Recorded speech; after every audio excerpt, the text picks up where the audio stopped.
Hey listeners, did you know that you can get a free mini Body Kindness e-course? Visit bodykindnessbook.com and click Get Started. When you give your name and email, you'll be signed up for the course and you get a video, reflection guide, a sample chapter from my book, Body Kindness, and I'll be checking in with you over email. I hope you sign up. And I also want to let you know, if you're thinking about a little bit more support, I have two options. One, you can join a web-based group with the self-reflection prompts from me, and you can get that in a 3-month trial. Visit bodykindnessbook.com/spiral up. And I do one-on-one private coaching sessions. If you'd like to learn more, shoot me an email, Rebecca@bodykindnessbook.com.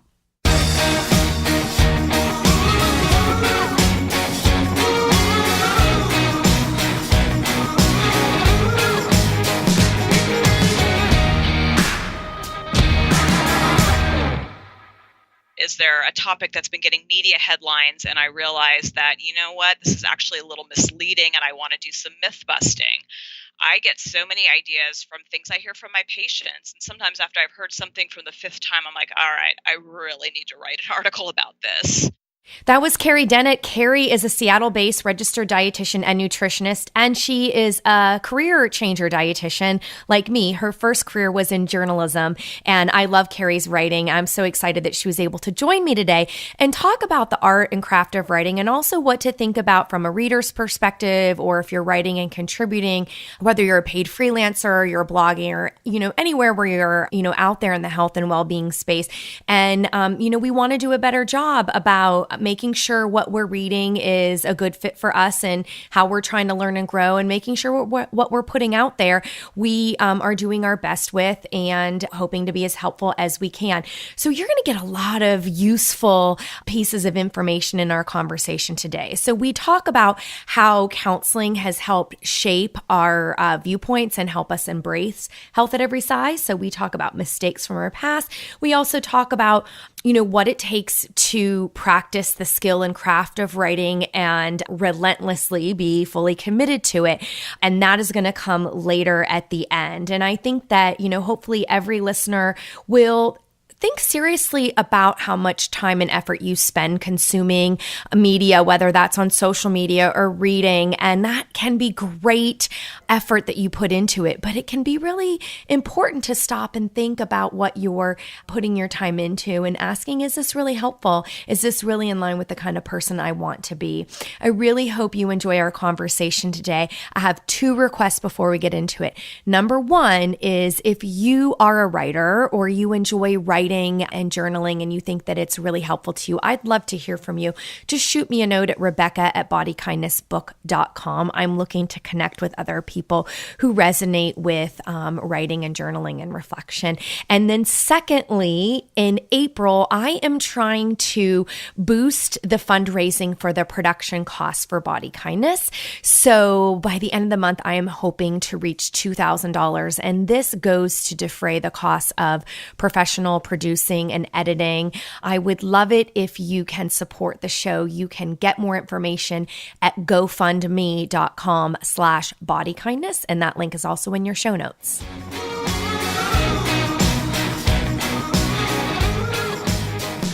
Carrie, thank you so much for coming on Body Kindness today. Well, thank you for having me.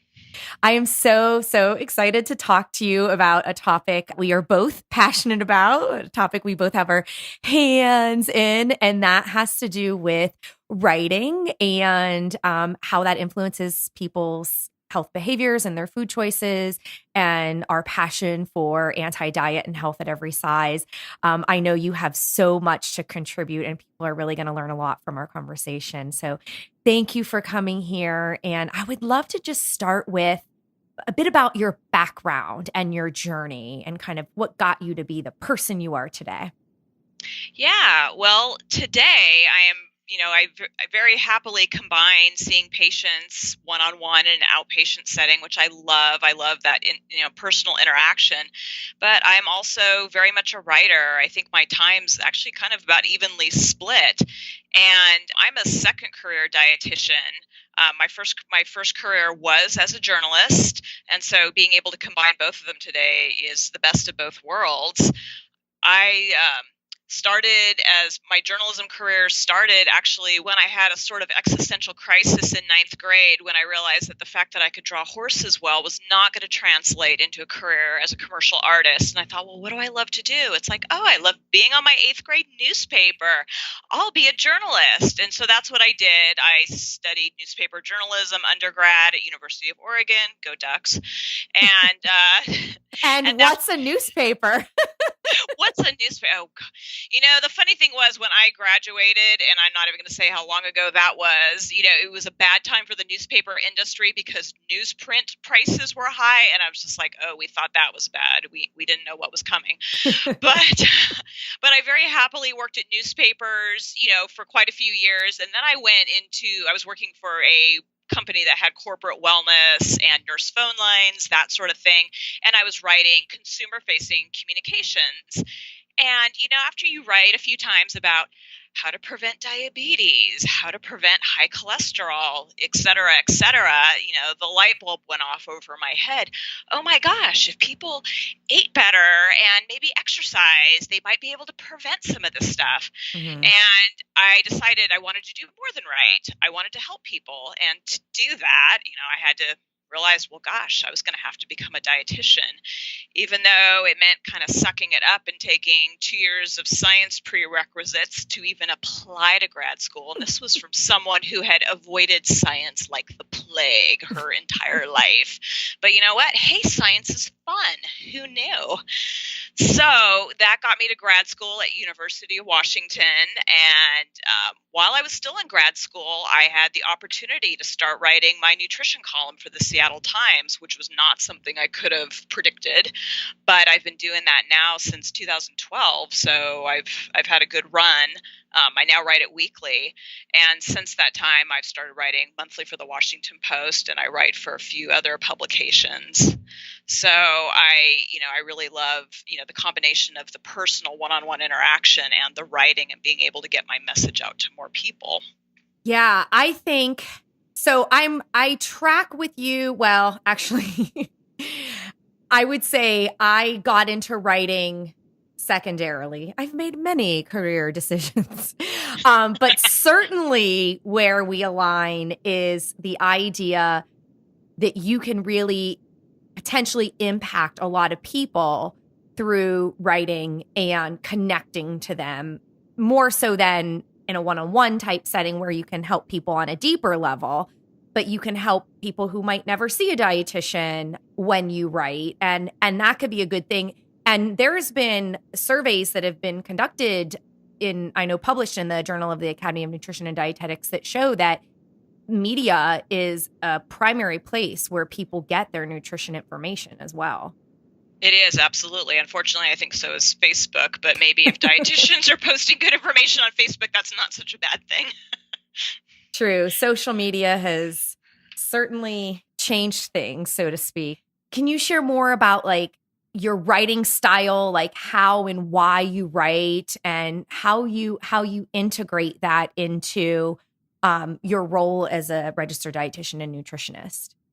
Yeah, absolutely. I mean, my reasons for writing are twofold. One, I love the process of it, the research and, deciding how I want to present the information and, sometimes a nice little turn of phrase. I love that aspect of it. But really, first and foremost, I want to help people through my writing. And it was that way even before I became a dietitian when I was doing, kind of corporate health and wellness writing. I wanted to help people.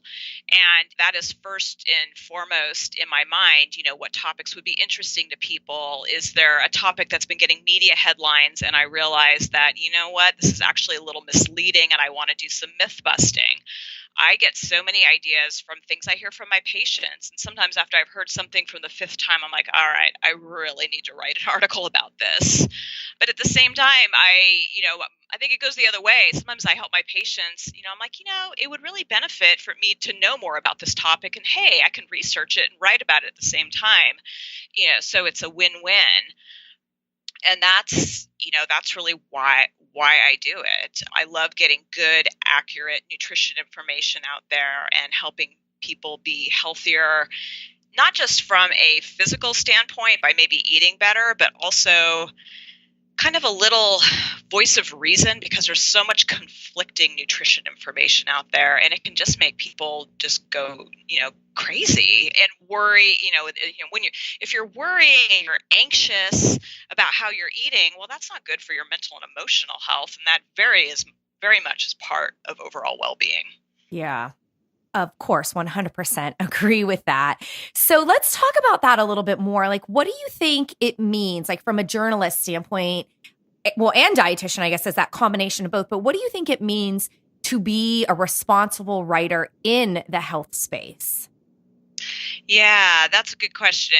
Well, obviously being evidence-based would be number one, but also I think just using some common sense. One of my pet peeves is all the articles you see that are really highlighting like one specific study and making it sound like this is groundbreaking, this changes everything we thought we knew about nutrition. And it turns out it's one study. It may not be in consensus with the existing body of research. And often what really gets me is when the study that's being talked about in this article is a very small pilot study, which is great because that's an important part of the research process. You do it with a very small group of people.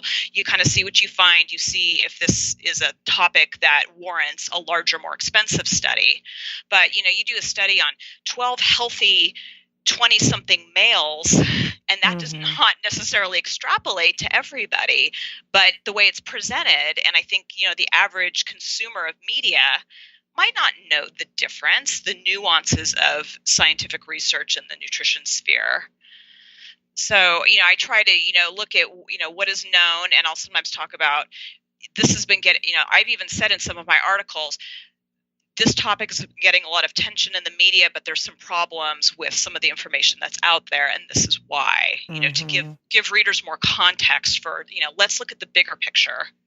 Yeah. Well, in doing what you can to try to right the wrongs, I guess, in that sense, because there is also a strategy, right? Like this articles and writing, I mean, none of it is free, right? So there's a whole monetary connection to this, and the way that social media has disrupted not just where we get our information, but even like how much access we have to information and how long we spend consuming said information, but that there is a more intense competition for, getting clicks. Right. So as a reader, I'll often complain about seeing stuff that's a clickbait type headline, and it's sensational, right? I'm sure in journalism school, you've learned if it bleeds, it leads in the news business.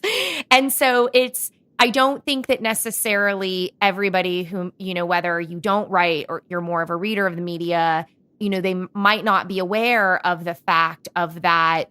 I mean, journalism is a business. There needs to be money to be made. A lot of the money is supported in advertising, and what gets top advertising dollar is the reach. And so there's a desire to put out the type of information that consumers care about, but also in a way that's going to get them to at least read the headline in the first few paragraphs. And so that's going to mean something that pulls in attention in many ways that could evoke the fear response, because that tends to be, it's burnt into our DNA that for good reason, right? We should be afraid, but it can also be misused. And so there then becomes this thing where it could be a well-meaning person who writes about health and wellness, but who doesn't have a science-based nutrition background or degree, so to speak, who can't really do what you went to school to do, to parse out what is the most helpful information I can provide. And so often it just kind of keeps this system going of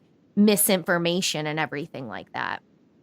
Exactly. And it's funny, I was just thinking, there was an article I saw, I'm not going to say which major newspaper it is, but it's a newspaper you and I both know well. Anyway, it ran online, and this was about 4 years ago. And the author, I clicked on the guy, I Googled the guy because I was like, who is this guy? And it turned out he's a tech writer. Okay. And he's writing about nutrition. So he was slamming one of those kind of upscale, healthier, fat air quote fast food restaurants, that have healthier fare. And he was slamming, they had a side dish that was roasted Brussels sprouts. And he was like, this dish, 50% of its calories come from fat, and like how this was unconscionable because, the dietary guidelines say we should only be getting X percentage of calories from fat. And I'm like, hold the phone. You and I know that if you just take some Brussels sprouts, there's like really hardly any calories. So if you add even a negligible amount of olive oil to it, it's going to make it 50% of calories from fat. So I wrote a letter to the lifestyle editor of this publication, which I never do. And I was just like, okay, I know you have writers that know nutrition. Why do you have this tech writer writing this? And here's why what he said is wrong. So, but that's the thing. I could easily see people like, oh my gosh, I shouldn't eat. And actually, I've had patients do that. They'll look at salads and they're freaking out because they see the percent of calories from fat. I'm like, look at it. You have a bunch of leafy greens. Those have you add even a little bit of dressing. It's like big picture. And they're like, oh, you're right. But yeah, with the clickbait headlines, fortunately, at least some of the publications I write for, I can at least suggest headlines, and often they more or less go with my suggestions. And I'll sometimes do headlines like 7 ways to do this or 5 things you should know, but it's not in a fear-mongering way. It's just people like numbers. They like lists. And I don't do that all the time. Yes. And, eventually I'm like, all right, I should probably write a list article. I haven't done that for a while. So, but I do it, I provide context and, there's substance to it. It's never fluffy. But in terms of social media, I mean, I promote my articles on social media, and I feel like if that gets people reading the article online, which helps, the publisher of the publication I'm writing for, that helps them. And it also keeps me keeps my freelance gig steady because my articles are getting views. So it helps me, it helps them. I'm putting out good information. So promoting it helps readers. It works all the way around. Yeah. I definitely want to bring up the topic of letters to the editor in a little bit, but I want to talk a little bit more about your perspective taking when you're writing. And so I wondered if you could share with the listeners your evolution as far as the traditional model of learning what you need to learn to become a registered dietitian, and how you found sort of anti-diet, non-diet, and eventually health at every size, and where you are today with it. Yeah. It's been a super interesting evolution. I have a history, like unfortunately a lot of people in our culture, of dieting. It started when I was, still in early high school. And so at the time I decided I wanted to be a registered dietitian, I was still very, very much seeped in diet culture. I was fully subscribed. I believed that weight loss was the answer, or at least part of the answer to a lot of health issues. And that was one of the reasons why I wanted to become a dietitian. Yes, I wanted to help people get healthier, but I really thought that weight loss needed to be part of that. So it was actually right about the same time I started grad school, so it was 2011, that I bought Linda Bacon's book, Health at Every Size. And I read it and I was like, wow, this is really amazing. And intellectually, I got it. I got it that, you can be healthy at, various body sizes. You don't need to lose weight. But number one, I didn't really apply that to myself. It was more like, well, this is fine for other people. But I was still kind of in the diet mentality.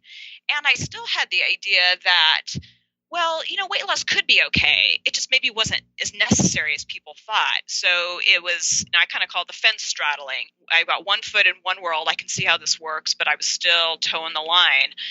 And I feel very fortunate that in grad school, I had an instructor who talked about health at every size, and she talked about things like motivational interviewing and intuitive eating. And so I started to see that that was really possible as a dietitian. And as I progressed through grad school, I started to shed some of the diet culture notions, and that continued as I started seeing people and just started seeing the reality of what dieting does to people. And it's not good.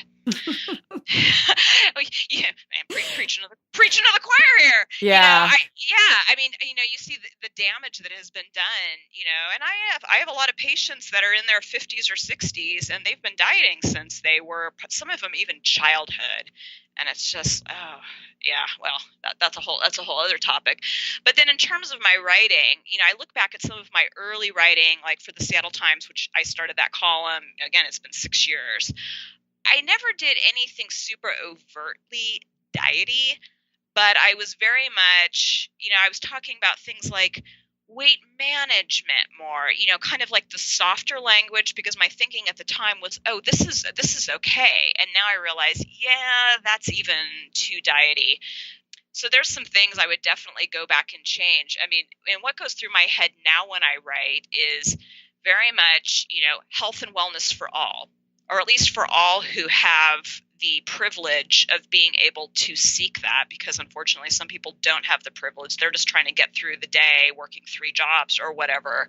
They don't have the luck. It's a luxury, I think, to be able to tend to our health. Unfortunately, it's something that a lot of people can't do. But for those who are probably reading my articles, they probably have the wherewithal. So how can I help people be healthy, and well, and maybe not focus on weight? I don't mention weight at all unless it's absolutely necessary, and then I try to put it in context. I guess that would be the best way to describe it. But gosh, my personal blog I started back in 2010. Actually, maybe it was 2009, and I've actually had to remove stuff from my blog. I've gone back and looked at stuff. I'm like, oh no, this is so diety.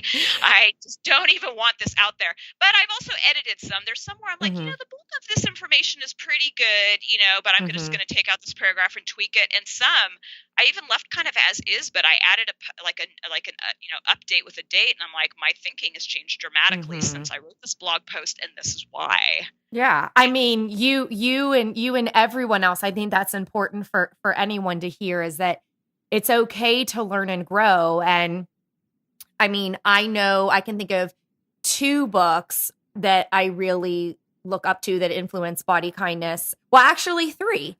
So Intuitive Eating with Evelyn Tribbley and Elise Resch. And Yes. I've spoken to them about how in future versions, as they learned and grew, they were able to remove the weight stigma, and as Health at Every Size gained awareness as a paradigm for compassionate care and well-being, and science behind it, that they, thank goodness that book was out in 1995.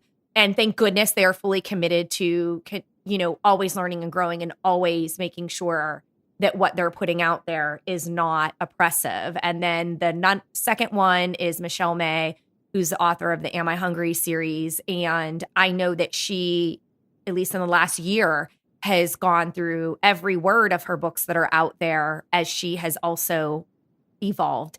If we put stuff out that is our best at the time, but also stay fully committed to doing better, I think that fear of making a single mistake that keeps you from putting something useful out there could actually be unhelpful, because you don't get to evolve, you don't get to reach other people. So I think that what you're talking about is in your sort of like shame removal of past crap that you wish you wouldn't have done is part of everybody's journey, Absolutely. Well, and what's the saying? When you know better, you do better. And sometimes there's a point where you just don't know. And that's funny. I'd read that.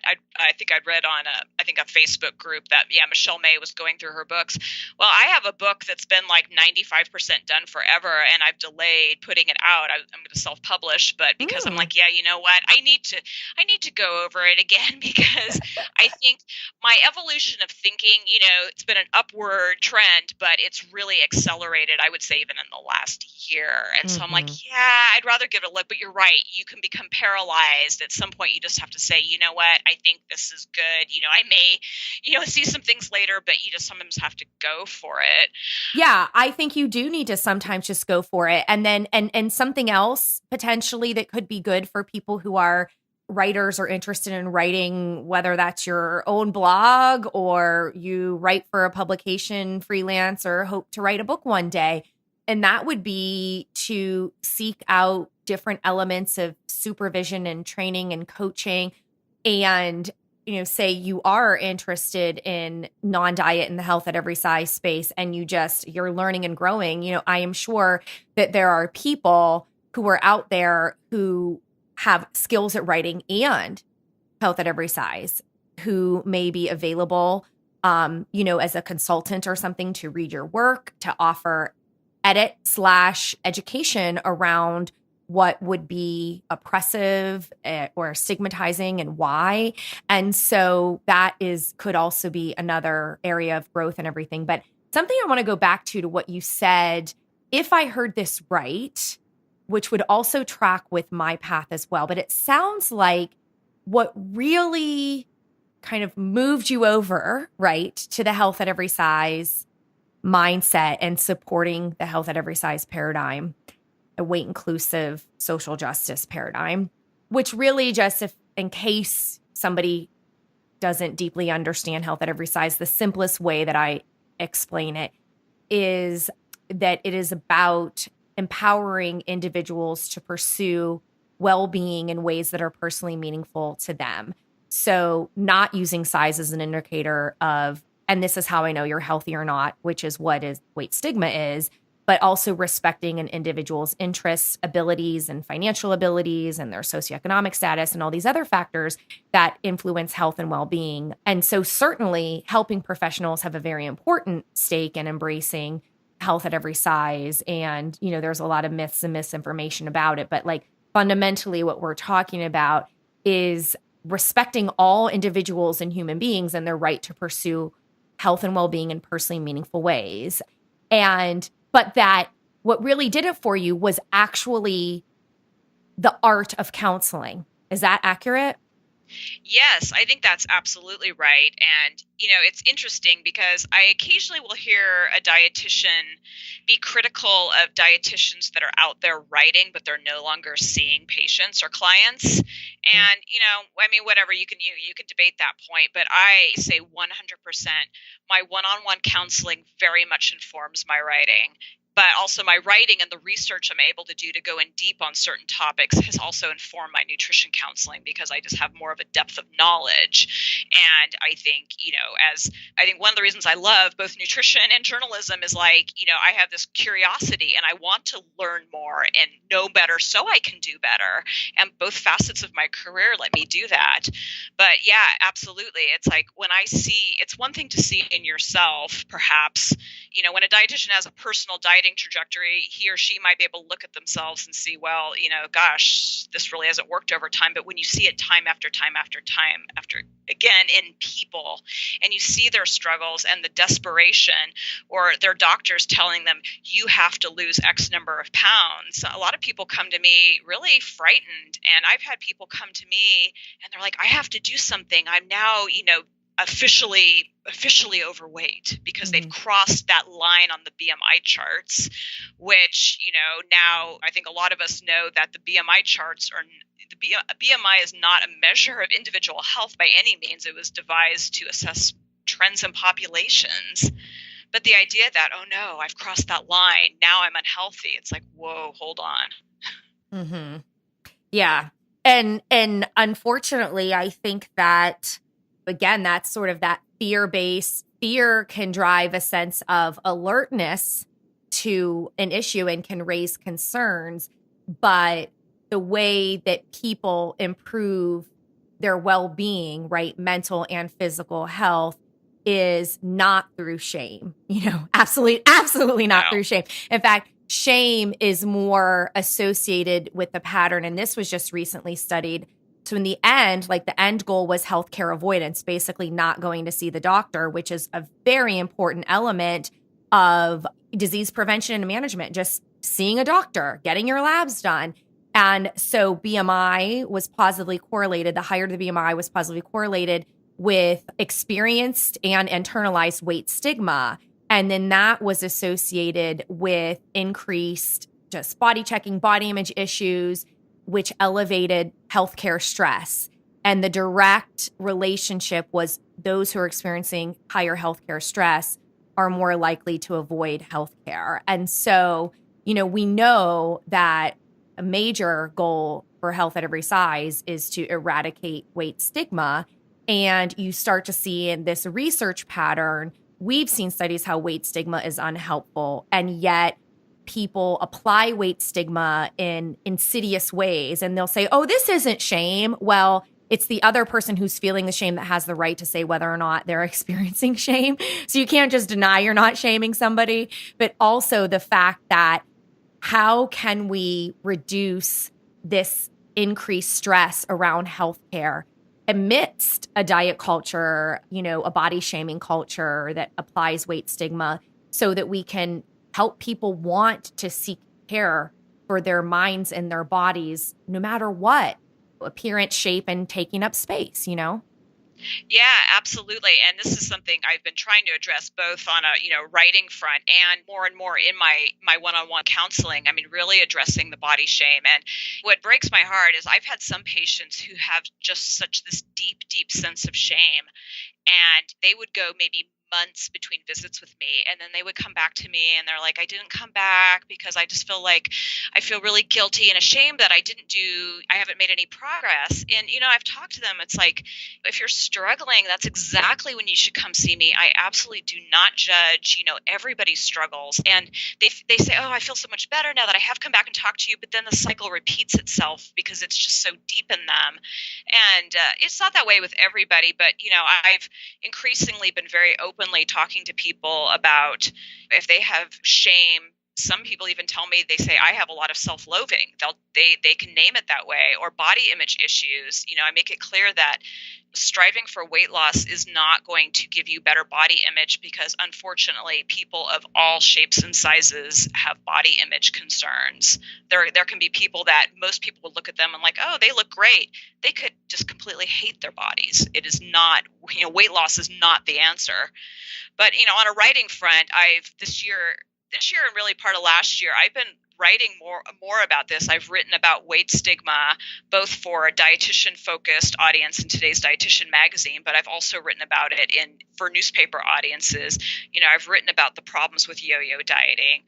I've just really been trying to kind of address this in my writing, as much as I can, and trying to get the message out there. Well, and I think it's really helpful when you can be an ally to higher weight people by, you have credibility as a journalist, you have credibility as a registered dietitian nutritionist, and you have awareness and embrace the benefits of a health at every size, respectful standpoint.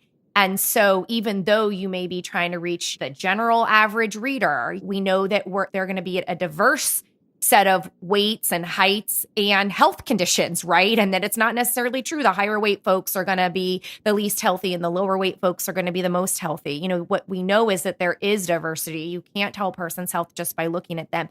But by using this knowledge that you have and this passion you have to really help people, what you're actually doing is helping any reader you can reach kind of open up their mindset and start to think about things a little bit differently, maybe a little bit more critically.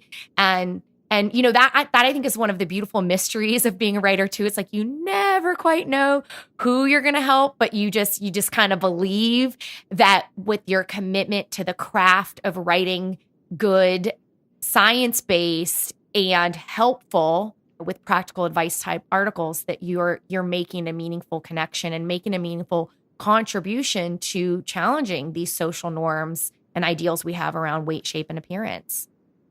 Absolutely. I mean, I think one of my recent favorite articles, it was one, I think it came out last week in the Seattle Times, but it was, basically how exercise needs a PR makeover. Yes. We need to decouple exercise from weight loss, because time and time again, I would see two things, and I would see either people saying, oh, I was going to a gym for a while, but I stopped because I wasn't losing any weight. I'm just like, hold the phone here. There are a million and one reasons why moving our bodies is good for us, and it doesn't have to be going to the gym. It could be yoga. It could be going for walks in nature, which has, even additional benefits. But moving in a way that feels good to us is so important for, physical and mental and emotional well-being. But also, and I think I've actually put this example on it probably in a couple different articles, is I have had patients come to me, like maybe they're in their mid 60s and they've just they have a body type, whether because of genotype or whatever, they have always been quote unquote skinny. They've naturally never tried, never dieted, just always been that way. And it turns out they're developing diabetes or high cholesterol, which, most people think, wait a minute, if you're in that body shape, that shouldn't happen to you. And they tell me they've never exercised or quote unquote watched what they ate because they didn't have to. And then they're like deer in the headlights because you've gone through six plus decades of life never thinking about movement or nutrition, and now you're like, I might have to because now I've developed this health condition. And that's why I'm like, wellness for all, health, in whatever way it's going to look different for different people, but just the idea that if you have a certain body size, you're fine. You don't have to do anything. It's like, no, that doesn't. Yeah. And that's what I think is so great about health at every size is it's not just saying, oh, you can be healthy at a higher body weight. It's saying that size is irrelevant. If you want to be promoting good health and wellness, that's for everybody. Right. I know. I mean, inclusivity. Yes. Wellness for all. Yes. Yeah. Oh, and even the word wellness. I mean, the words health and wellness, I want to put them both in a dumpster and just set them on fire. I know. Oh. Well, they have, I like well-being. I feel like well-being has not really been hijacked. And for me, in writing Body Kindness, I did so much research and work in the space of positive psychology. And I'm actually a member of the International Positive Psychology Association. There's a health and wellness special interest group, and I'm on the board for that. And so, I'm always kind of digging into that field of research as well. And well-being, I mean, they could use some fine education on weight stigma, and I would love to see that happen. I try to do some kind of crossover advocacy work in that group, but they talk about enhancing well-being and that it is inclusive of physical and mental health. And, there's just a lot of good potential intersection there. But yeah, I think that part of what makes it hard is as more people become anti-diet, identify with health at every size or fat activism, which it's important to note that fat activism doesn't necessarily have to have a crossover with health, that is very, very important work about the rights of, people at higher weights, right, who are reclaiming the meaning of the word fat as a descriptor. Their rights as humans too, to have all the rights as everyone else and taking up space. And my previous podcast with Regan Chastain would be a good go back listen for listeners who haven't yet absorbed that one. But yeah, so I think just all those things are important as we move forward and we try to do better in our jobs and our writing and reading of things. But I do want to go back to something that we talked about related to counseling. And I want to ask you a question.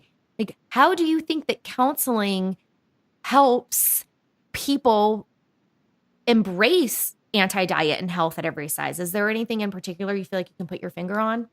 Well, yeah. I mean, each individual person I see is so different. I mean, I do have some people come to me that are really kind of stuck in the diet mentality, and and I really try to shift people to, even if weight loss is something they really want, which if they want it, they want it. Really trying to shift the focus to health. It depends. So some people are more open to intuitive eating and really embracing that. Like I have one patient I'm working with who is really doing well with intuitive eating.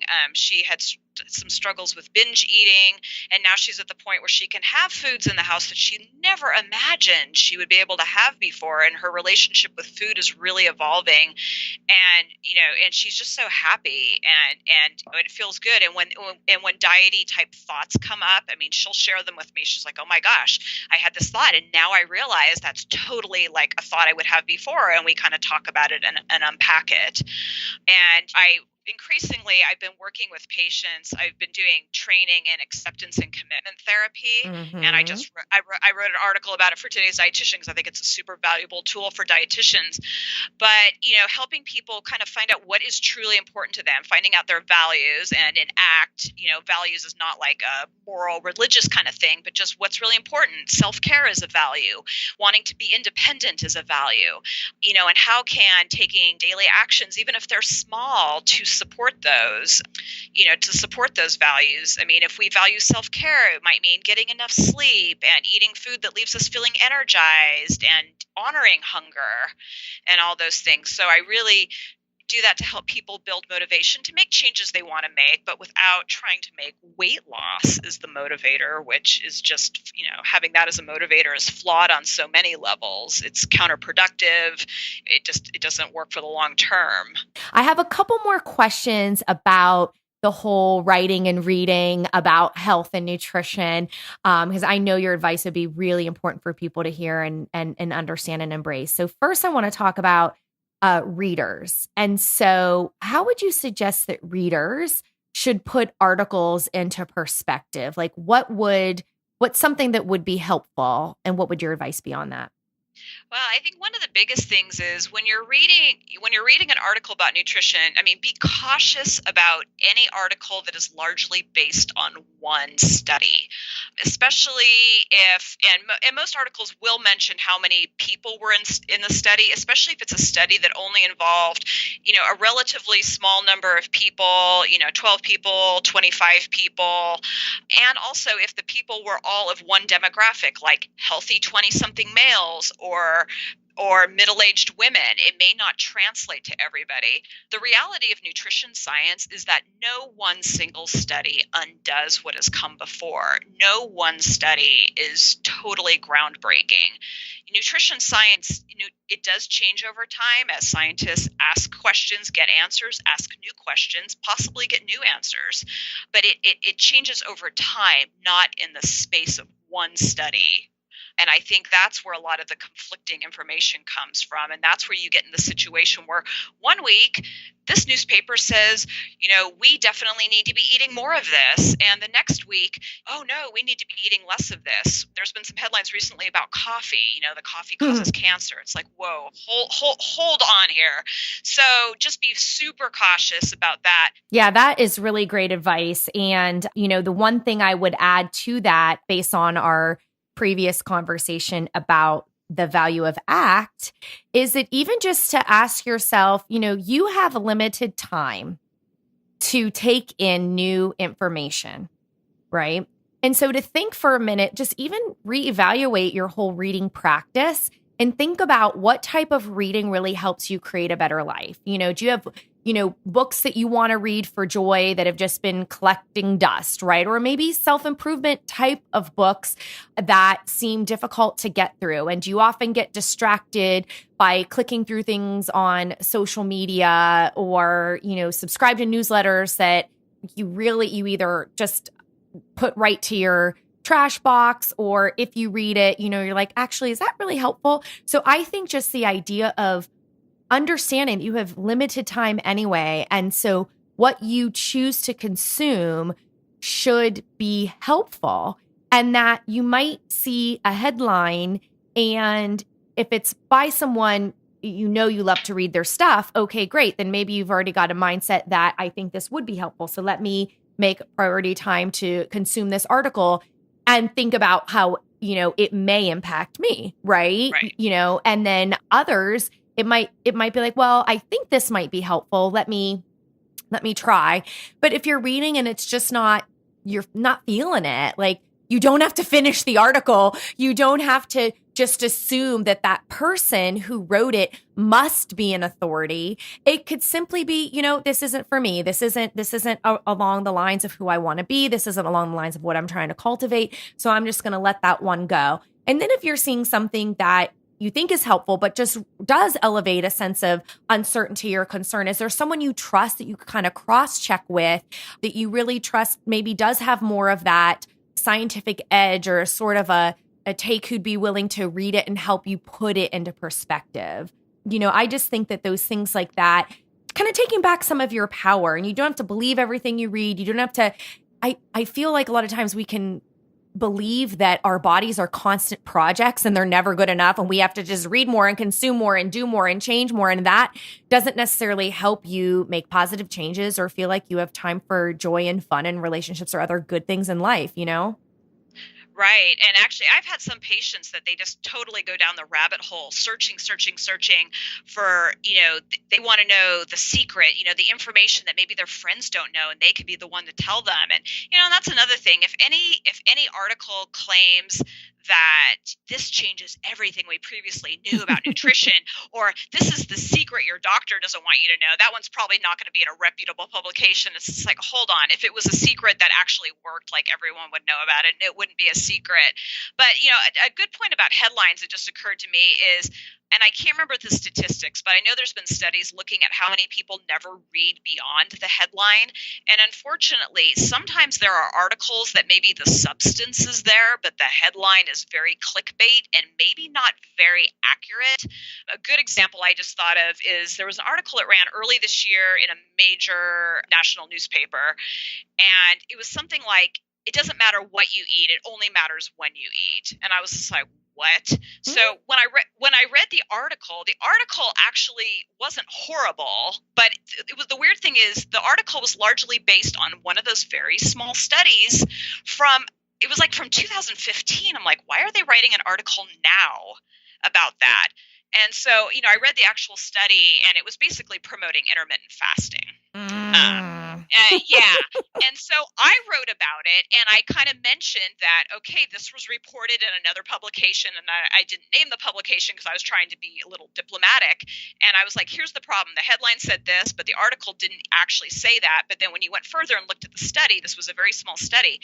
And it was funny, even though I didn't name the study authors and I didn't name the publication, the study author, he must have had a Google alert for intermittent fasting or something. And he just sent me this angry email. And I actually responded back. I'm like, your study did not have a control group. It was very small. This was a pilot study. This information was not ready for prime time. And it's irresponsible that it was publicized so heavily.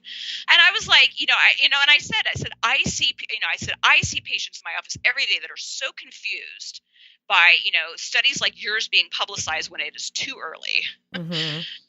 Yeah. So. Well, I wish, keep on keeping on. And maybe that's something that more people can do. And at the beginning, we talked about letters to the editor very briefly. I said I want to go back to that, but I do think that's another interesting topic about ways you can take back your power. And don't just tell yourself, don't do it and nobody will notice or it'll be meaningless or whatnot. Like, so what would that to me is an example. You get right in touch with the author directly, doing a letter to the editor, which can be done over email. They should have an opportunity for you to do that. Any other advice around how or why you should take action on that, maybe briefly?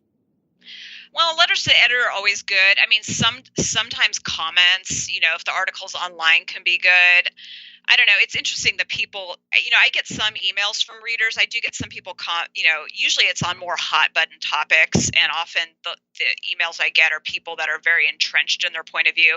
I recently I kind of took aim at Weight Watchers for the teen, free Mm-hmm. membership for teen things, which I know you've done as well. And, I got a lot of reader emails, but they were all from people that signed off as lifetime Weight Watchers members. Mm-hmm. And they were really upset with me. You don't understand it. You should go to meetings. This is a lifestyle. It's not a diet. Mm-hmm. And, and I answered some of them, and I was compassionate because, again, I kind of talked about going back to some of my old blog posts and like, oh my gosh, I can't believe I wrote that. But you know what? It's like, we're at where we're at. And so I was very compassionate, but, saying, no, I'm sticking to my guns on this. Mm-hmm. This is why it's a problem. And I even invoked, you mentioned body autonomy earlier.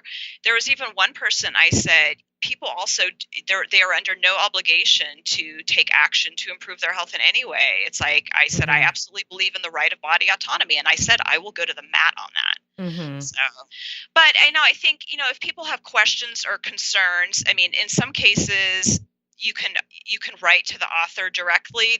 Whoever wrote the article, they may or may not respond. I don't respond to everyone that emails me. I usually do it if I feel like I can quickly answer a question or there can be a reasonable discourse. But certainly, if you see something really problematic, like with the Brussels sprouts story, I never send letters to editors, but I was just like, oh, this is like so wrong and it's so silly. And why are you having a tech writer write about nutrition?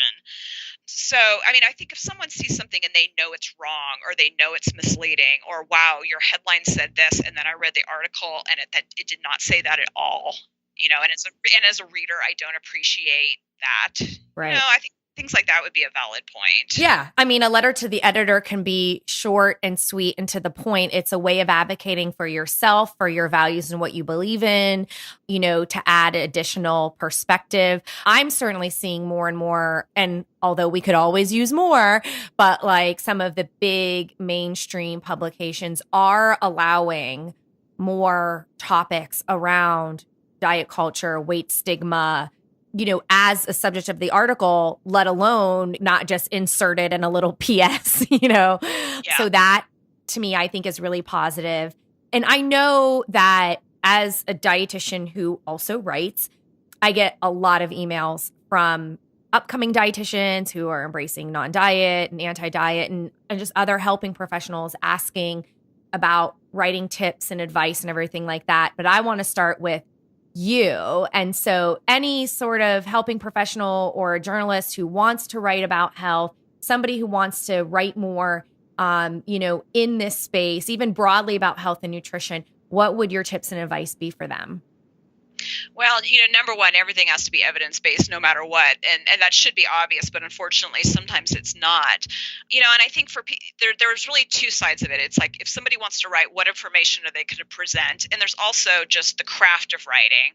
I think somebody who would like to write and potentially want to write for publications, I tell people, do you have a blog? If you don't, start one. I mean, you need to write and write and write. It's a practice. You're honing a craft. But definitely for people who want to write specifically kind of from a, health at every size framework, we kind of touched on wording, like the problem, how the word wellness is problematic. And that is something I have been increasingly paying attention to. I use well-being a lot. I have decreased my use of the word healthful when referring to food. I will try to use nutritious food because I think that's more objective. Some foods have more nutrients, some have less. I have used the term larger body, smaller body. I really have reduced my use of the word obese. And if I do, I might couch it as people with a BMI, in the obese range. I've just tried to get better about the wording. And then just kind of knowing, I don't know. I love to write about topics related to health at every size, intuitive eating. I love writing about that stuff because I'm very passionate about that. But I can't write about that every time for every article I write. I write weekly for the Seattle Times and I have total topic autonomy. I could write about whatever I want. But, I still need to write about other things like vitamin B12 and things. I've been trying to get more into magazines or publications that I think are going to reach dietitians because I think, the more dietitians that understand this and then they each have their own reach with their patients and potentially readers if they're writing, kind of paying it forward. But I'm just trying to, with my readers, just emphasize, wellness and the beauty of good nutrition. I include some articles with recipes, and I think nutritious, delicious food is a lovely, lovely thing. And it doesn't have to be this, am I doing it right? Am I doing it wrong? I try to bring some aspect of like joy to my articles where the topic is appropriate. I think there's so much fear about nutrition and getting it right, getting it wrong. And I always think about, I think about the reader. I think about what they're going to take from this and how might they interpret this. And I think it helps because I do work with people one-on-one, so I can see how people receive information in spoken form. And I've been told I write much like I talk, so I think that translates. But I think just, for anybody who wants to write, like I said, it's the two parts. It's like, what information are you putting out there, and is it accurate? And then what is the stage of the craft of writing so you can more eloquently communicate your message? Yeah. And I think the craft of writing is the big thing. So my original undergrad was dual degrees in chemistry and math. So in math, there was basically no writing but numbers except for like theorems in, I don't know, differential equations class or something. But and then chemistry was actually the most inappropriate English imaginable. It was like the hydrochloric acid was added to the Erlenmeyer flask. So Yes. my English writing skills were horrible out of undergrad. And I also write like I talk. And I think for me, it is, you know, my perspective is I think that a lot of people glamorize how amazing and effortless writing must be, and how, that there's just sort of like made up story. And that was not my experience at all. I feel like that really I am in love with writing. I'm absolutely in love with it. But it is something that is a practice that you have to fully commit to. Roxane Gay and others have said you should write every single day if you want to be a good writer. And so, and I would encourage anyone who thinks they have a passion for writing to go for it, but like start now, start right away. Sure, start in your journal by hand if that's where you want, but like there's plenty of ways to do blogging. And and even to like, if you wanted to write something that you could see more showing up in a newspaper, right? Like, first of all, read lots of articles and you'll learn from reading, and then write yourself and get someone who could help edit your stuff and give feedback, and just keep, pushing yourself, and you'll feel the love too. But even some of our best writers, you'll see them on Instagram. I can think of right now, Anne Lamott and Glennon Doyle Melton are both working on books right now. And like Glennon Doyle Melton was like, I'm locked in a hotel room so that something creative will come out of me. I'm trying to get you another book. And when Jess Baker was working on her latest, which is to come out in early May, Land Whale, which I am so excited. She's going to be on an upcoming podcast. And I have a advanced reader copy, which I'm going to start today. But she was like writing, like sharing on social media the actual writing process and how it's like, this sucks.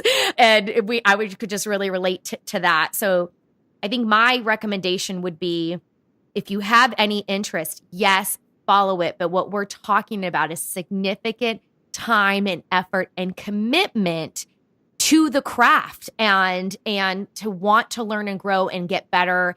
And that might mean tolerating hours where nothing seems to come out, and then you get into a flow, but then asking for feedback and input. And the more you practice, the better you will get.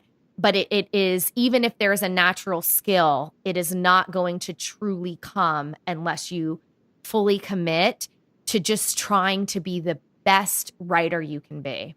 Absolutely. I mean, I love writing, but it is work. And there are times where I'm tearing my hair out. And, but it's all part of the process. And I was just thinking, along with writing, I think, if somebody wants to be a truly good writer, I mean, you have to practice, build the craft of writing, but also build the craft of editing. One of the things, and this has been true for me since I was a fledgling journalist, out of undergrad, I am an excellent self-editor. I mean, I've blown away editors along the way, like, they're surprised because I was, especially when I was a young journalist. And, I think that's, if you're writing, if you decide to blog as a way of practicing the craft, you're probably not going to have someone editing your blog post. So learning how to self-edit, because if people see errors, it kind of takes away some of your credibility, unfortunately, even if your information is good. Mm-hmm. But if you get to the point where you're writing for, editors of newspapers or magazines, man, if you're turning in pretty clean copy that doesn't need to be edited a lot, your editor will love you.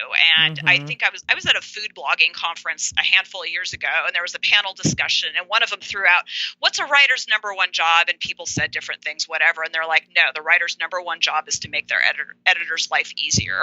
And I was like, oh, that is kind of true.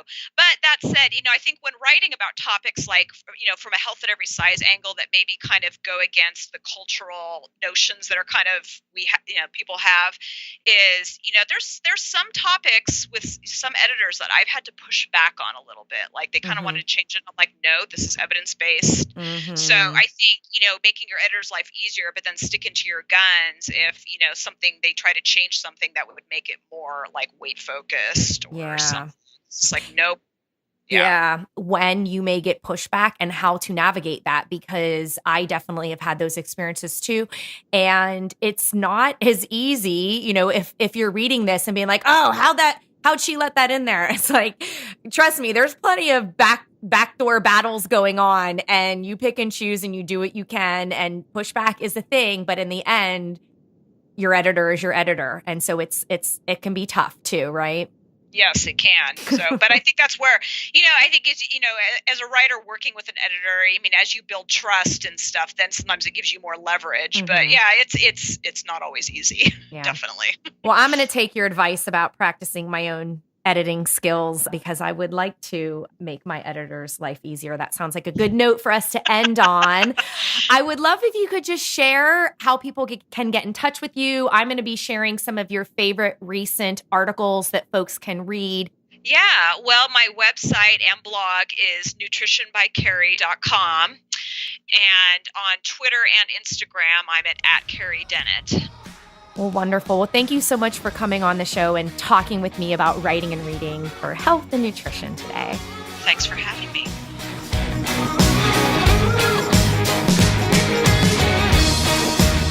And that's our show. Let's continue this conversation in our Facebook group. Just search Body Kindness Podcast and ask to join the group. We also love ratings and reviews. Please subscribe to the Body Kindness Podcast and give us an honest rating and review. And if you can, tell a friend. If you'd like to support the podcast for the 2018 season, please donate at gofundme.com/bodykindness.